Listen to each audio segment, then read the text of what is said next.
Bismillahirrahmanirrahim. Assalamualaikum warahmatullahi ta'ala wabarakatuh. We are from Group 3 and today we would like to present our documentary report under title Santa's Workshop Inside China's Slave Labor Toy Factories.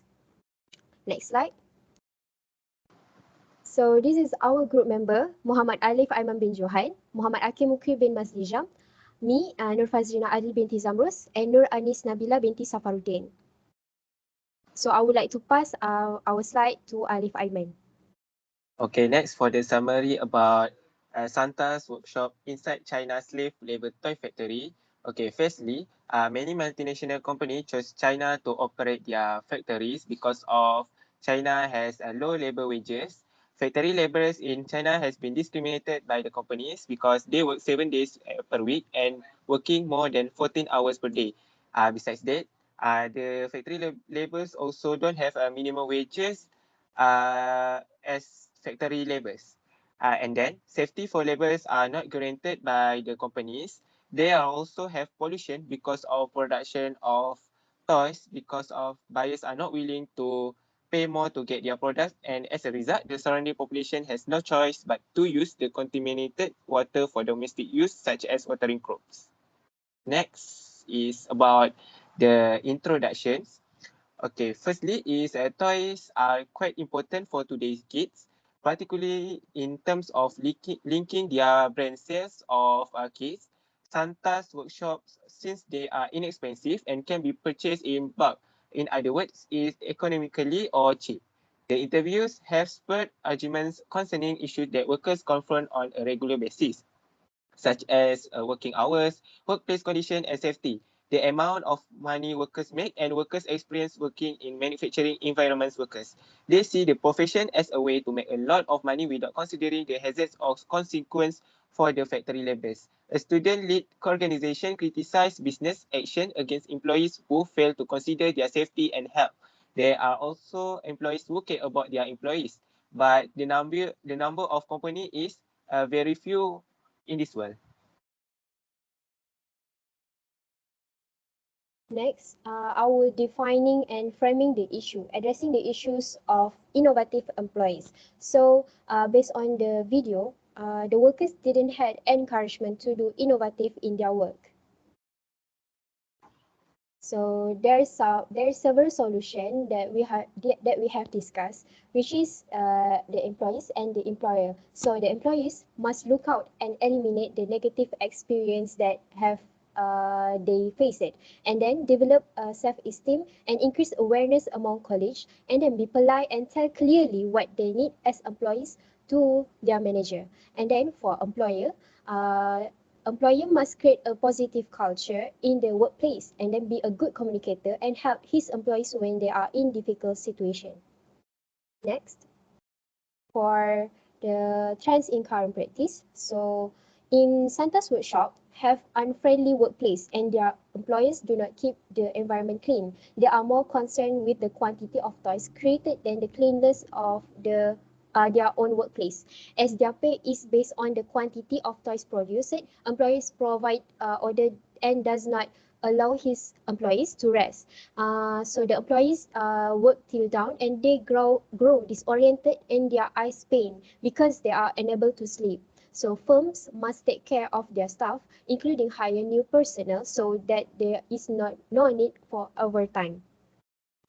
Next, for nature of employment. So in the video, the temperature in the factory is really hot, and the majority of the workers in this workshop are women. So and then the workers in the factory are given pay based on their speed and pace of work, and they are required to labor 7 days per a week. Yep. So there is some solution. There is some solution for employers we have discussed is provide a secure and comfortable working environment and then be fair when determining the basic wage of their employees and restriction on how many hours an employee can work ever overtime. Okay, next for the chapter that related with the principle of management is firstly is chapter 5, which is sustainability and triple bottom line. Okay, people evaluate the company's social responsibility in terms of fair treatment of employees, variability, supplier connection, employee empowerment, and public contribution. And then Planet assesses the organization's environmental stewardship efforts. Okay, the relation with the documentary, which is Santa's Workshop.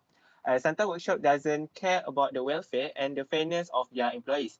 This firm doesn't allow employees to take even a single day off. In the other word, when they want to get more, they must work more. And then the temperature in the workshop is really high when entering the section where toy vehicle components are cast. The air is suffocating and it is hard to breathe. For the next chapter is chapter 15, which is leadership. Okay, as the manager, you must establish a comfortable environment in the workplace and follow the standard operational procedures. The manager also granted a comfort has a favorable effect on employees. They work in a systematic and focused manner.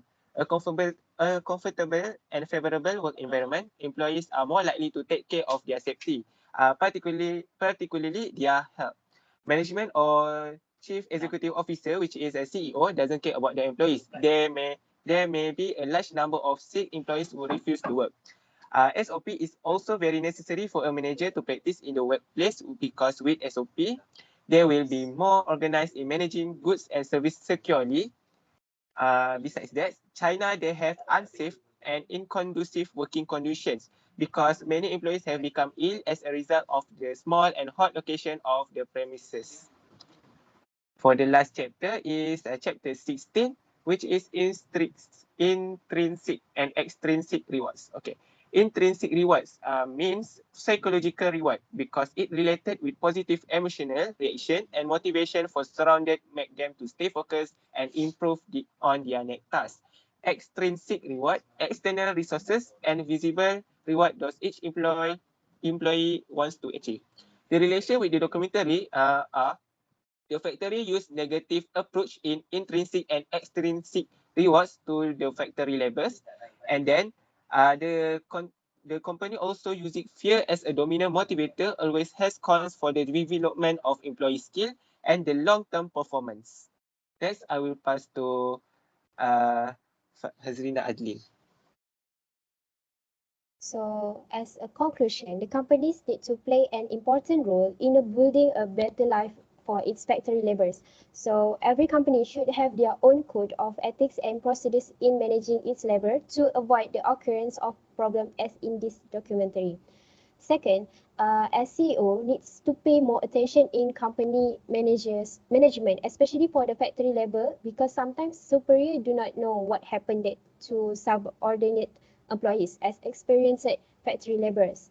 And then third, discrimination to employees must be taken seriously and should not be considered a common issue by some because it's involve humanity against the poor who have no choice but to work as factory labor.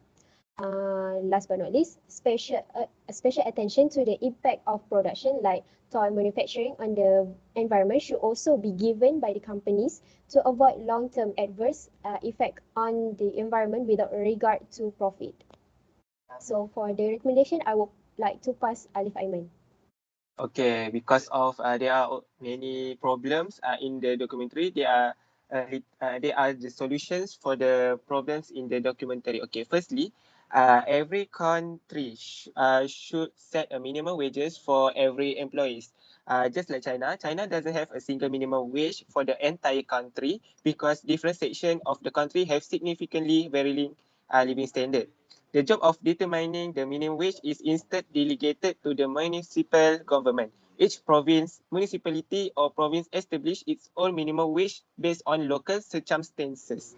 However, this stipulation is considered inconsistent in setting the minimum wage for employees, as each company can perform any manipulation on the employee salary due to the powers given to the provincial government are limited. So the minimum wage should set by the central government itself. Next is rules regarding the length of time work and if the workers work overtime, they should be paid more. Okay, before this, China is famous for its 996 work culture, which is considered outrageous towards workers. 996 work culture is the two numbers indicate the workday start and end periods in China, which are 9 a.m. and 9 p.m. The last number 6 refers to the number of working days in a week. Hence, an employee in the 996 work culture must work 12 hours each day, 6 days per week. However, before this culture existed in China, uh, working hour for workers, they were worse, where workers were forced to work more than 12 hours and work for 7 days a week, as in the documentary, before being replaced by the 996 culture.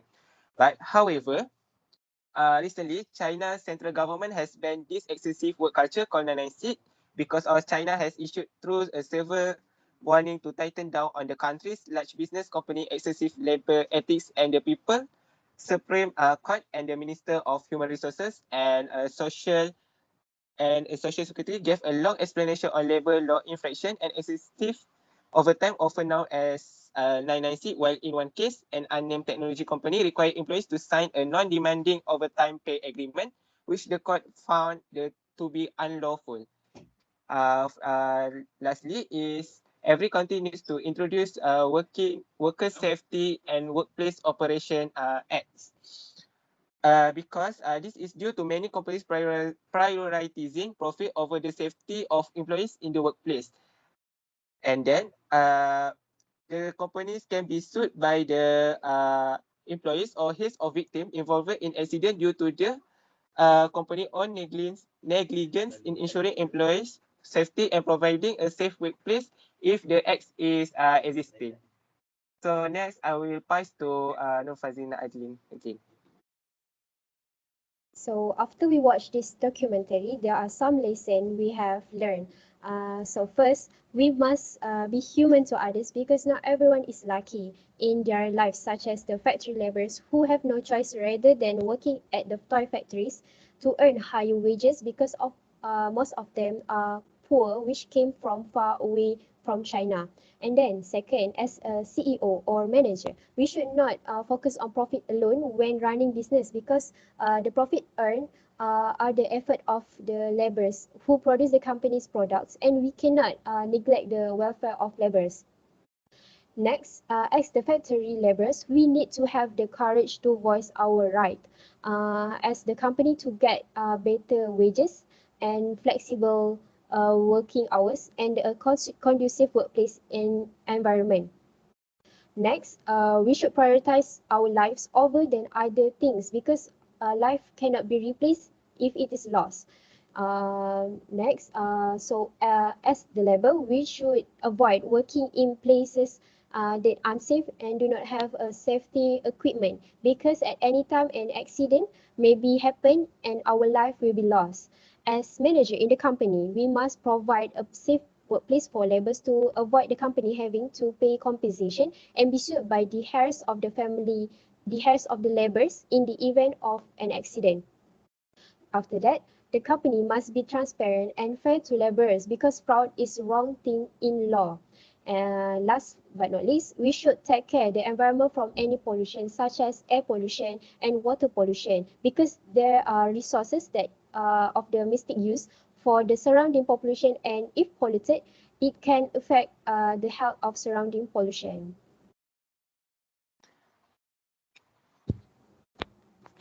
I think that's all for our presentation today.